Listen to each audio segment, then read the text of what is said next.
ಮಂಡ್ಯದಲ್ಲಿ ಗುರುವಾರ ನಡೆದ ಬಿಜೆಪಿ ಜೆಡಿಎಸ್ ಸಮನ್ವಯ ಸಮಿತಿ ಸಭೆಯಲ್ಲಿ ಮಾತನಾಡಿದ ಕುಮಾರಸ್ವಾಮಿ, ರಾಜ್ಯದಲ್ಲಿ ಕಾಂಗ್ರೆಸ್ ಸರ್ಕಾರ ತನ್ನ ಬಲದ ಮೇಲೆ ಅಧಿಕಾರಕ್ಕೆ ಬಂದಿಲ್ಲ. ಅದು ಆಕಸ್ಮಿಕವಾಗಿ ಗೆದ್ದಿದ್ದು 5 ವರ್ಷದ ಅಂತ್ಯದ ವೇಳೆಗೆ ಕುಸಿಯುತ್ತದೆ ಎಂದಿದ್ದಾರೆ. ಬಿಜೆಪಿ ಮತ್ತು ಜೆಡಿಎಸ್ ನಡುವಿನ ಸ್ಪರ್ಧೆಯಿಂದಾಗಿ ಕಾಂಗ್ರೆಸ್ ಅಧಿಕಾರಕ್ಕೆ ಬರಬಹುದು.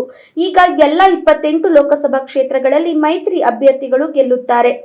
2004ರಲ್ಲಿ ಬಿಜೆಪಿ ಮತ್ತು ಜೆಡಿಎಸ್ ಮೈತ್ರಿ ಮಾಡಿಕೊಂಡಿದ್ದವು. ನಮ್ಮ 20 ತಿಂಗಳ ಸರ್ಕಾರಾವಧಿಯನ್ನು ನೋಡಿ ಜನರು ನೆನಪಿಸಿಕೊಳ್ಳುತ್ತಾರೆ ಎಂದು ಕುಮಾರಸ್ವಾಮಿ ಹೇಳಿದರು. ಒಪ್ಪಂದದ ಪ್ರಕಾರ ನಾನು ಬಿಜೆಪಿಗೆ ಅಧಿಕಾರ ಹಸ್ತಾಂತರಿಸಲಿಲ್ಲ ಎಂಬ ಆರೋಪಗಳಿದ್ದವು. ನನ್ನ ಯಾವುದೋ ತಪ್ಪಿಗೆ ನನ್ನನ್ನು ಬಲಿಪಶು ಮಾಡಲಾಯಿತು. ಅಂದಿನಿಂದ ಇಂದಿನವರೆಗೆ ನಾನು ಕಳೆದ 17 ವರ್ಷಗಳಿಂದ ವನವಾಸವನ್ನು ಅನುಭವಿಸಿದ್ದೇನೆ. ಜೆಡಿಎಸ್ ಪಕ್ಷವನ್ನು ಏಕಾಂಗಿಯಾಗಿ ಕಟ್ಟಲು ಹೆಣಗಿದ್ದೇನೆ ಎಂದು ಮಾಜಿ ಮುಖ್ಯಮಂತ್ರಿ ಹೇಳಿದರು. ಇನ್ನು ಸದ್ಯದ ಬೆಳವಣಿಗೆಯನ್ನು ಗಮನಿಸಿದರೆ ಡಿಸೆಂಬರ್ ಅಂತ್ಯದ ವೇಳೆಗೆ ಕಾಂಗ್ರೆಸ್ ನೇತೃತ್ವದ ರಾಜ್ಯ ಸರ್ಕಾರ ಪತನವಾಗಲಿದೆ ಎಂದು ಮುಖ್ಯಮಂತ್ರಿ ಮತ್ತು ಮಂಡ್ಯ ಜೆಡಿಎಸ್ ಅಭ್ಯರ್ಥಿ ಎಚ್ ಡಿ ಕುಮಾರಸ್ವಾಮಿ ಭವಿಷ್ಯ ನುಡಿದಿದ್ದಾರೆ.